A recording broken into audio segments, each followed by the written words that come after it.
obsession within her. I took the goddamn key. Like, that is funny.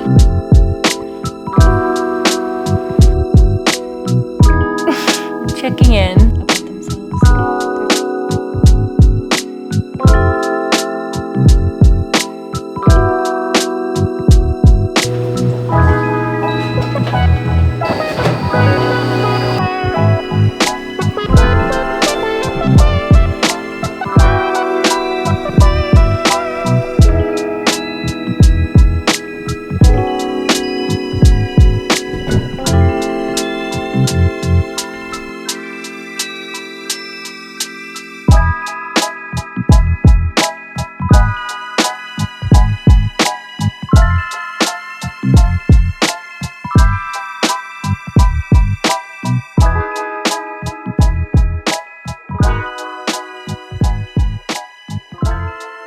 Hello you guys, welcome back to a new video, or welcome if you are new. I'm so excited for today's video. I've known that I was going to be doing it for a couple of days now, and it's actually been the only thing that I could think about, so I'm really excited to be filming this. I was gonna start it last night, and then I was brainstorming about how I wanted this video to go, and I decided to start it this morning. Then I had to wait even longer. I'm very excited to be here, so I hope you guys are excited to watch, because we are going to be doing a cozy reading vlog today, and I have lots of fun reading bookish things to do today with you guys. So I'm gonna bring you along to every little thing. I started the morning reading with a cup of coffee. That was super relaxing. And then I challenged myself and I tried to read while I was doing a Peloton class, and I was just doing like a recovery ride today, so it doesn't take much effort and you're not getting up and out of the saddle, and it's a pretty slow, easy pace. So I don't think that would be possible if I was doing like a harder class, but since I was doing a relatively easy class, I was able to read while I did that, and it was amazing because the plan was I was gonna go to the gym today and walk on the treadmill, and I always read on the treadmill when I walk, so I wanted to make up for that. And when I decided I was gonna stay home to work out, I was like, okay, I'm gonna try to read on the bike, and it worked. So highly recommend, if you've never read on the Peloton bike,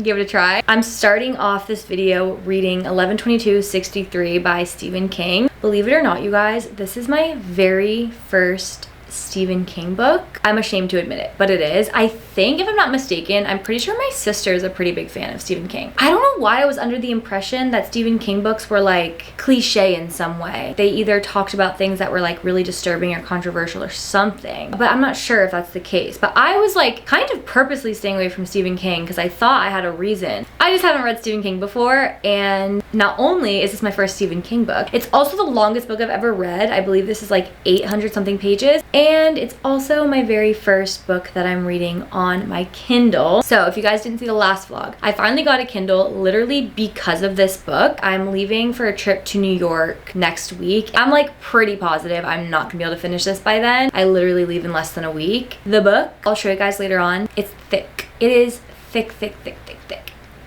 There is no way I could travel with that. So it inspired me. I was like, you know what? I've been kind of toying with the idea of getting a Kindle specifically for traveling. Finally got one. This is my very first book I'm reading on here, and I've been loving it. Specifically, okay, a couple of things. One, I loved how easy it was when I am like going place to place, like when I brought this to the gym yesterday, or I had to take one of my dogs in for a vaccine appointment yesterday at the vet. It was so easy to bring this to the vet to like sit while I was waiting rather than like a whole book. The biggest thing for me was last night reading in bed. My girlfriend slept over and she was tired, she wanted to sleep. I wanted to read. I could turn the lights off and read in my bed with the lights off. That was game changer. Actually made a huge difference to me. I could see myself converting. Like, it's kind of crazy. I'm going to do a video decorating my Kindle on TikTok because I have things that are coming in the mail that I'm really excited for. But a little sneak peek for you guys, I got a clear case because I got like a cute sticker to put on the inside. I also got like a cute pop socket, and I just want to go that route for now. And then I also got cute hugger to go right here, a little Miffy hugger that's like wearing headphones. And I also got a crochet sleeve for my Kindle. Stay tuned for the decorating of that. That'll be a video on TikTok. My pop socket has already come in, but I don't want to put it on the back of this yet because I want to do it in the video. And then also I got this cute dust charm, whatever charm, something like that. I forget what it's called. It has a little star and an S. I got this off Etsy too. I'll link the Etsy seller down below. I'm so excited. First, we need to pick a cute but cozy but practical outfit. I'm going to physical therapy really quickly. I have to stop by there. And then you and I are going to go to the bookstore together. I don't have anything really specifically in mind. I'll have to go through my TBR list on like Goodreads and stuff and see what I want to read. I have a lot of books here to be read, so I'm hesitant to buy anything at all, especially like with my Kindle and stuff, but at the very least we can go look. Also, side note, I just started teaching Pilates. I'm newly certified and I started teaching part-time, and very quickly I'm realizing that I would really love some new workout clothes. So I might also pop into a couple of shops while I'm near Barnes & Noble, see if I can get some workout clothes, but that's kind of unrelated to this. And then we are going to read together later. So many fun things in store. Let's pick out an outfit. Yesterday, I went to a vintage store, specifically on the hunt for some new vintage Levi's. I got 2 pairs and I'm so excited about them. I made a TikTok shopping at that thrift store because I did another buy thrift store edition. I kind of want to wear one of these today, but there's a couple of problems. One, it's unbearably hot in LA the past like couple of weeks. I think it's going to be like 90 degrees again today, and in LA the heat is dry, like it's painful. The only upside to the fact that it's not humid is that if you're not in the sun, it's actually really beautiful, but the sun burns your skin off, like it actually melts your skin away. Honestly, way too hot for jeans, but I really want to wear these and like lean into the cozy cute outfit. And then another problem is that I'm going to PT. I don't do too many movements because it's just my wrist, so a lot of it's just like standing like this, and I could wear jeans, but it feels kind of embarrassing to wear jeans to PT. I don't know how else to explain that, but it does. But I think I'm just gonna do it because honestly, at the end of the day, who cares? Now, which ones do I choose? These are a little bit tighter and more snug and straighter leg. These are a little bit bigger and baggier. I think I might go for these. I wonder if that'll be hotter, but I think this with a little tank top and some flip-flops would be really cute. Okay, cute. Super simple, super easy. These are the jeans. I'm obsessed. I'll show you the bottom of them too, but these are 505s and they're 34 waist, 29 length, and they're like a little big. I'm worried that throughout the day today I'm gonna start having some saggy pants. I want to test them out before I wear them to New York next week. So here's the full fit of them. So perfect. And then I'm just wearing this basic Brandy tank with them because I wanted to make it really cute and casual. Cute and casual is really the vibe for today. And then I think I'm gonna use my undo hair clip. I think I'm gonna end up putting it all up in the clip later on today because of how hot it is. For now, I'll just do this to get it out of my face. And then for perfume, I put this on this morning for my walk, the Aesop Marrakesh Intense. So I'm just gonna reapply this. Somehow I already need to leave soon. It's 12:13. I have to leave at like 12:30. I'm gonna quickly make myself some lunch, do a little bit of reading while I eat, and then we'll head out to physical therapy and we will start the fun.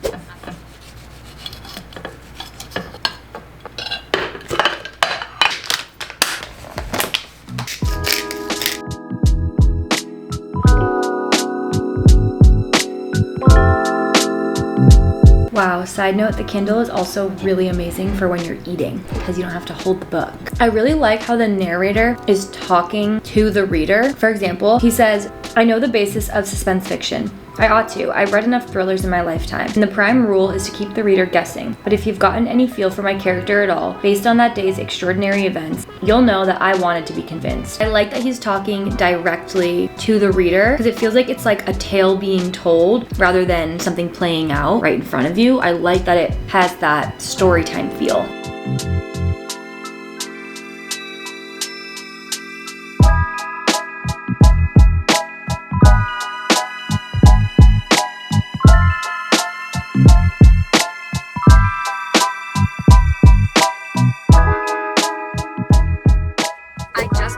To the Americana. I'm gonna go to Barnes & Noble, La La Land to get a coffee, and I might go into Aloe. I don't know, we'll see. We'll have a little day together. I'm honestly like, sometimes I spend way too much time alone and I get into these like weird, they're not even bad moods, they're just like weird headspaces, and I'm starting to get in one of those right now, and I know all I need to do right now is get a coffee, go to the bookstore, smell those fresh books, taste those coffee beans, feel the warm air on my skin, and I'm literally gonna be in such a good mood. So I'm trying not to fall into it because I know myself, and like usually Actually, this is more so like pre-Lexapro me. I would just like fall into this mood. And you know what? We're not letting it happen today. We're not letting it happen. I brought my mini mic. Ooh, these are really dirty. I brought my mini mic and I'm gonna connect it to my phone when we are in Barnes & Noble so I can talk to you guys a little bit without being awkward. So let's go. I wonder what I'm going to get from La La Land, but I want to get something tasty.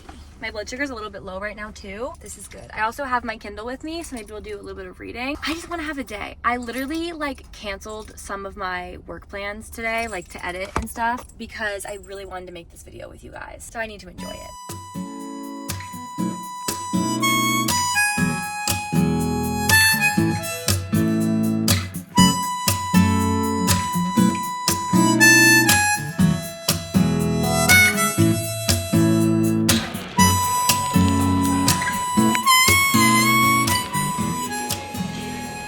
This drink is so sweet. I'm a little bit worried that they didn't listen to how much sugar I wanted in it, but we'll find out the hard way.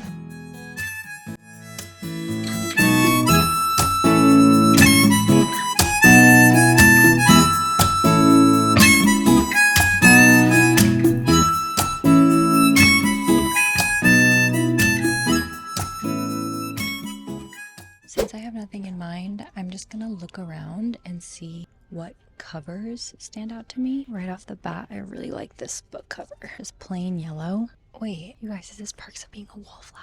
Oh my god, wait, I think I know what I want to get. See, I'm already feeling happier. I'm feeling bold because, oh, Rachel Cusk. I've been wanting to read her books. I'm feeling bold because I liked the last book I blind picked. What book is it of hers? A novel in 10 conversations, spare and lucid. It follows a novelist teaching a course in creative writing over an oppressively hot summer in Athens. She leads her students in storytelling exercises. She meets other writers for dinners, and through these disclosures, a portrait of the narrator is drawn by contrast, a portrait of a woman leaning to face a great loss. I think I want to read this. Okay, I'm feeling a little bit torn because I just looked up Outline on Goodreads and it like doesn't have very good reviews. It has very opposing reviews. Some people seem to love Outline by Rachel Cusk. Some people seem to hate it. And then some people are reading this other book by her, Temporary or something like that. Oh, okay. Outline, Transit, and Kudos are a trilogy. Oh, okay. Got it. Well, I'm gonna get Outline then. I'm understanding.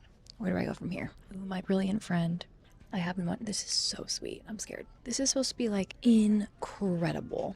I've been wanting to get it. Like, I feel like at this point we're just picking up classic books. This book, Perfume, immediately intrigues me. Oh, it was put in the wrong place. In the slums of 18th century Paris, a baby is born, clings to life with an iron will, growing into a dark and sinister young man who, although he has no scent of his own, possesses an incomparable sense of smell. This looks really good. I'm looking this up on Goodreads. A couple of thoughts here. I'm definitely gonna get the Rachel Cusk book. That's intriguing me and it's been on my list for a really long time. I think my underwear is sticking out of my pants. I found Perfume by Patrick Suskind.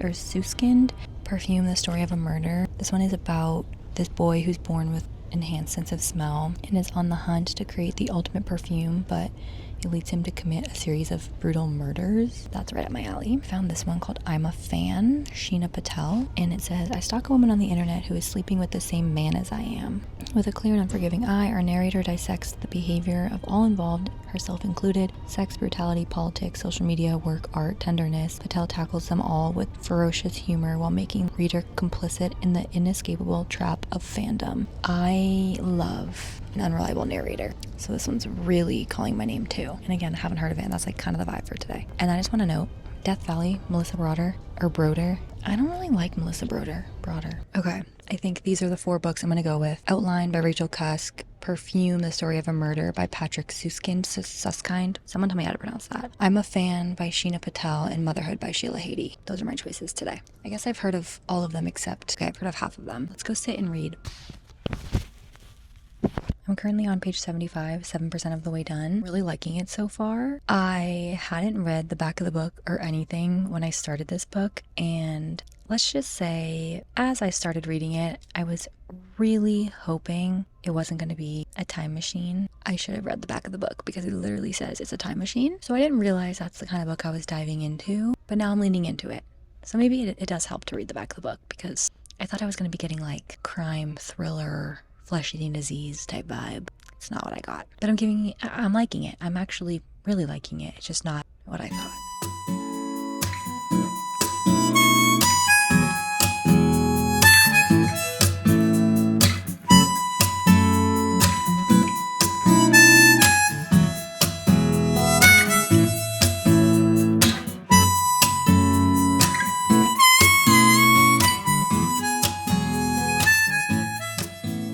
on the way to the car, I passed Brandy and I was like, you know what? I'm gonna go in and just see if there's any like cute little elevated basic tops to wear in New York. And my God, did I find some. I struck gold, actually struck gold. Okay, first I decided I need a new makeup bag. My other one is so gross and this one was $12. So I just grabbed this cute blue and white striped makeup bag. Brandy had this really cute reddish one and again, it was $8. So I grabbed this. It's just a super thin. I actually didn't try it on, so hopefully it's big enough. It literally doesn't fit. I'm not even kidding. Okay, it fits on the first one. I'm dead. It doesn't fit.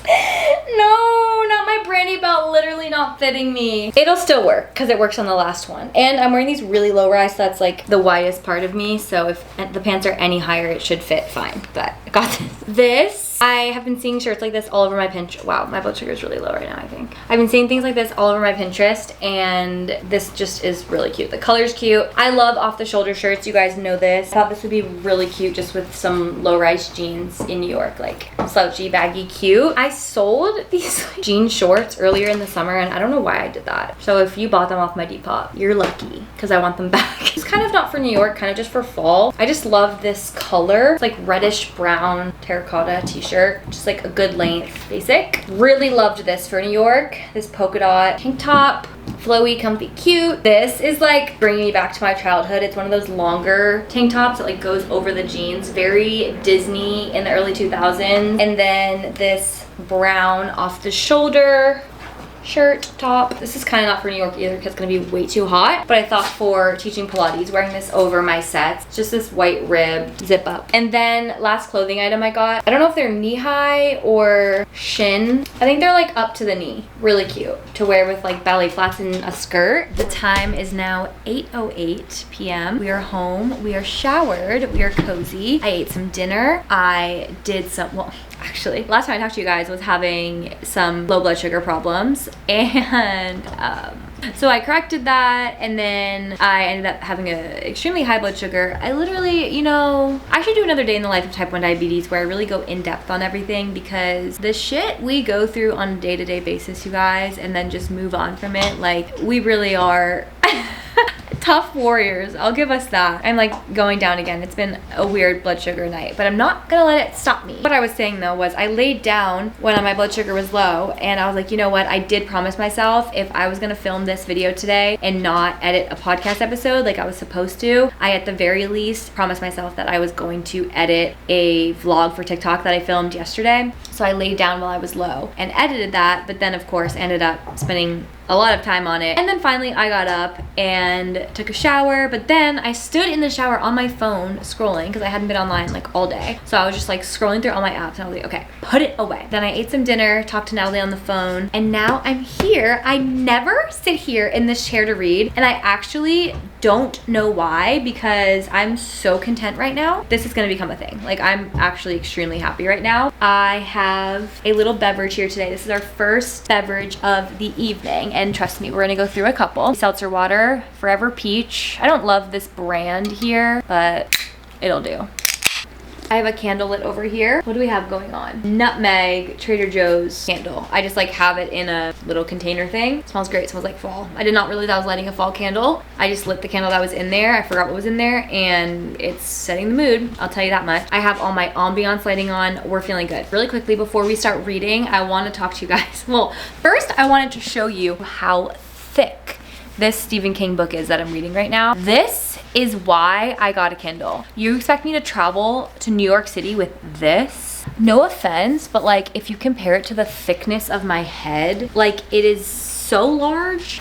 It's massive. And not only that, it's tall. This is a big, big, big book. This is why I got a Kindle. I also quickly wanted to talk to you guys about Happiness Forever by Adelaide Faith, which is the last book I read. And I picked this out blindly at Skylight Books in Los Feliz. Such a cute, cute, cute little bookstore. I found this at random. I liked the cover. Anything having to do with an unreliable narrator or a narrator that's mentally ill and living with delusions or psychosis, anything like that, really anything like psychology related, I really love and lean into. Anytime there's anything having to do with a therapist or mental illness, but like severe cases, like I have my degree has a concentration in child and adolescent development because I specifically really wanted to work with really troubled children and teenagers, adolescents, who were experiencing things like symptoms of psychopathy or sociopathy, is that the word? Sociopath? High degrees of defiant disorders, things of that nature. So anything where there is delusion, psychosis, false realities,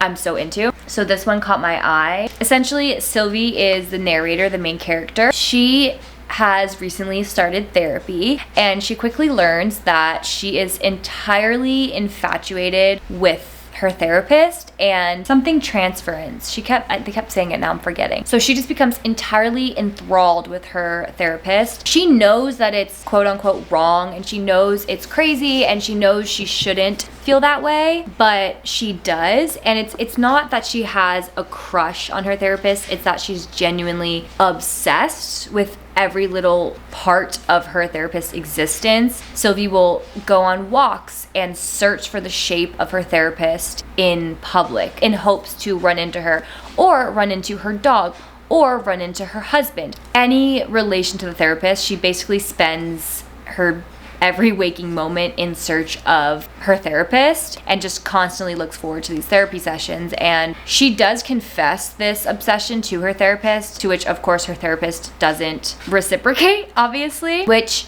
in a strange way really only feeds Sylvie's obsession even more, because it makes the therapist more unattainable, which fuels Sylvie's obsessions. This isn't her first obsession. She has lived a lifetime of transferring these obsessions from different people, and they show up differently but also similarly in the same way. Usually it's a romantic partner for her, someone she's dating, but this therapist, it's obviously not someone she's dating, but she wishes she was. And a large majority of the book is just spent listening to Sylvie talk about how badly she wants her therapist to hug her, to embrace her. About halfway through the book, Sylvie meets this friend. Her name is Chloe, I believe. Chloe is very similar to Sylvie, and Sylvie is able to confide in Chloe and really lean into her thoughts and feelings and just herself in general, whereas most people find Sylvie to be a little bit alarming and bizarre. Chloe relates to Sylvie and allows her to say these delusions and whatever out loud, and Chloe kind of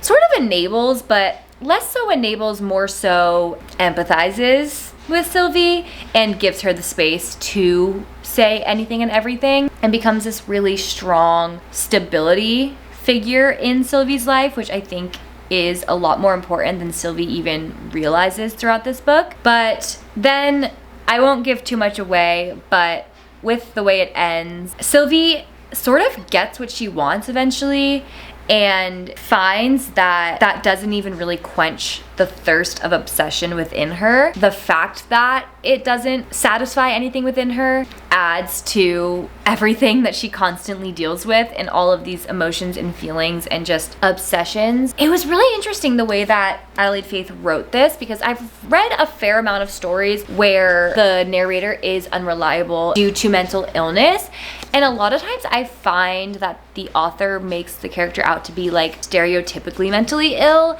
and it doesn't really feel like there's a true grasp and understanding of psychosis and delusions and things of that nature. And I did feel like Adelaide Faith represented it properly. Of course, I don't myself live in psychosis or experience psychosis or live with delusions or in delusions, but I have learned a lot about that, and also have experienced people in real life who have dealt with that. From my own knowledge, this feels like a very accurate representation, at least to some extent, considering it is fiction still. The only problem I had with this book was the therapist. I found her to be bad at her job. There, I said it. I thought that she was a little bit insincere and inconsiderate and apathetic. Like, for example, towards the end, Sylvie is upset that something is happening and playing out the way it is, and Sylvie says that she thought that this would be forever, and the therapist's response was, "It is what it is." What a stupid response. Like, actually, what a stupid response from a therapist. And I don't even know if the author was like trying to make her out to be a bad therapist, but I found her to be honestly insufferable. That was like the only character in this book I truly did not like. Like, I actually hated her. Really, truly hated her. I thought she was really, really awful about her job. But I picked this up completely on a whim, not knowing what to expect. The Goodreads reviews aren't even that good, and I was so pleasantly surprised. I absolutely blasted through this. Like, I read this so quick. The chapters are so short, and that's my favorite. I love a short chapter. I always read faster when the chapters are shorter because I'm like, oh, I'll just read one more chapter. Oh, I'll just read one more chapter. And I end up reading so fast. I loved this book. I found it really easy to read, but also very interesting and insightful and entertaining. I can't say enough good things. I really enjoyed this. It just like wasn't the best book ever because I wasn't like emotionally charged, and I really enjoy a book that really makes me feel, and this one didn't do that. This is like honestly how I wish Sally Rooney's books read, if that makes sense. Anywho, enough yapping. We're in our first reading spot of the night. I will be here probably until I finish this drink, honestly, and I want to make a dessert. I did not read much in Barnes & Noble. I only read about 10 pages. I am still 87 pages in, 8% in. Let's see, should we make a goal for the night? I want to make it to page 130 tonight. Maybe that sounds like an easy goal, but I'm kind of a slow reader. I'm gonna brick myself out of my phone. Confirm. Now I can't access my social media apps. All right, the time is 8:25. I've been talking to you guys for a fat minute. To reading we go.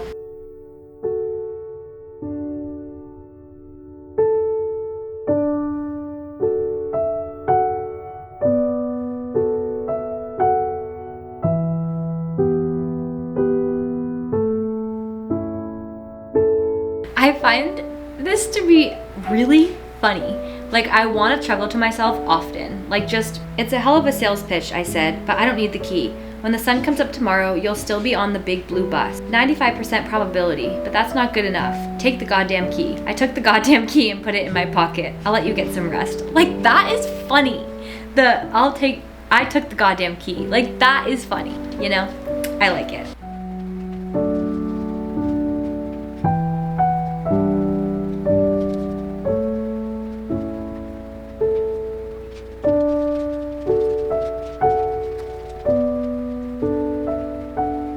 Is joining us for this update, but I just made it to page 100.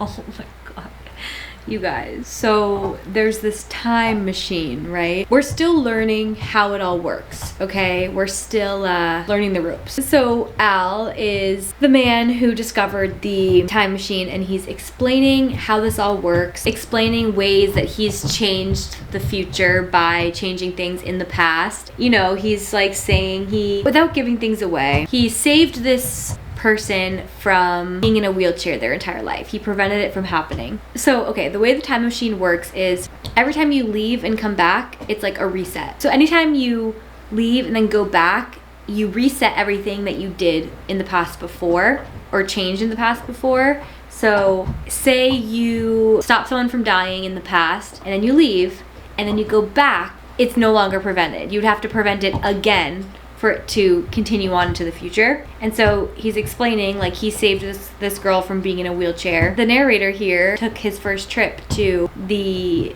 past this afternoon, essentially just realized that the girl that Al had saved, he now unsaved because he went into the past. Then how can I still have this picture of her graduating in a wheelchair? Because every trip down the rabbit hole is a reset. Then Al just looked at me to see if I got it. After a minute, I did. That's right, buddy. You bought yourself a dime root beer this afternoon. You also put Carolyn Poulin back in a wheelchair.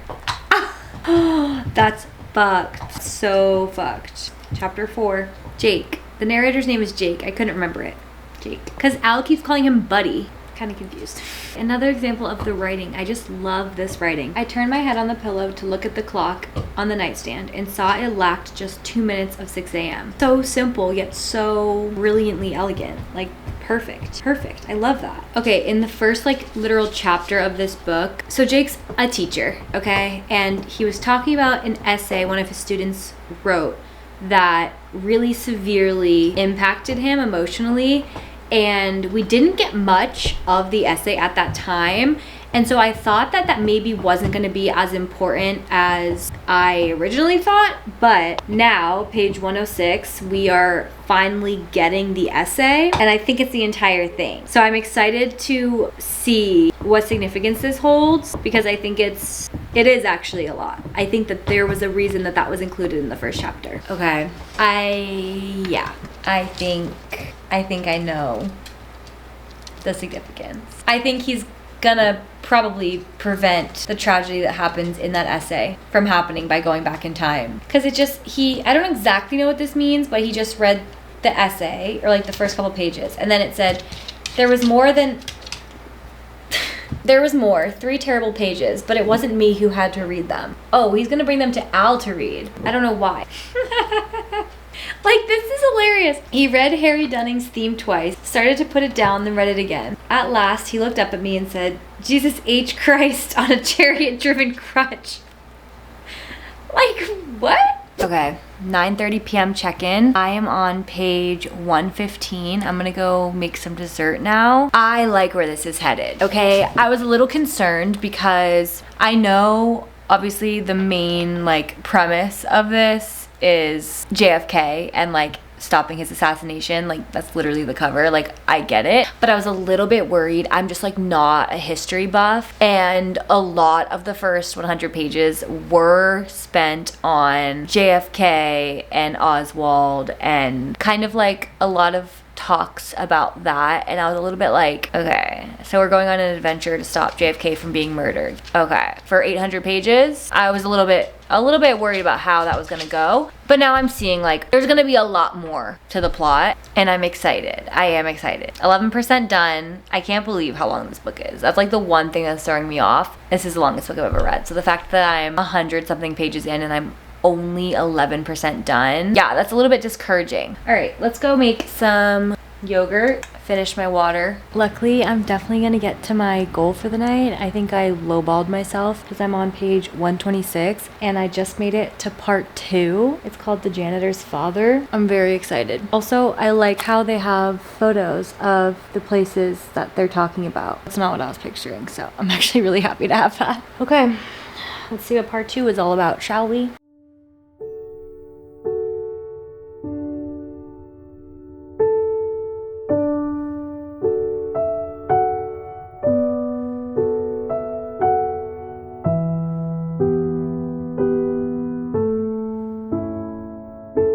Wait, checking in. It is now 11 p.m. Huh? Where'd the day go? I, truth be told, started falling asleep reading when I hit page 136, and I was like, no, I don't want to fall asleep yet. And then I was like, I'm gonna wake myself up by going on my phone. It worked.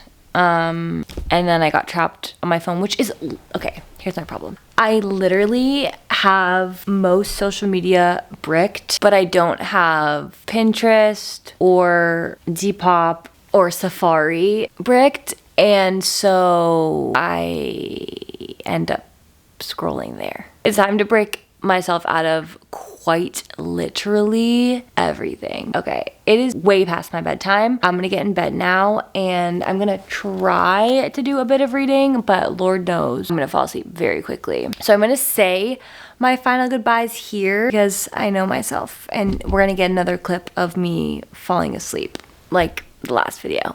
I love you guys so much. Thank you so much for following along on this cozy reading vlog. Let me know if you guys liked it. I loved filming this, like love. So let me know if you liked watching this video. Let me know if you have any other similar videos you want to see, or if you want another reading vlog in general, let me know. Tell me all. Make sure you guys are following me on all of my other social medias. Make sure you are subscribed. Make sure you comment. Make sure you like this video, all of that. Also, make sure you listen to me, my best friend Sophie's podcast called Too Long to Text. And with all that being said, I love you guys so much, and I will see you so super soon in the next video. Good night. Mwah.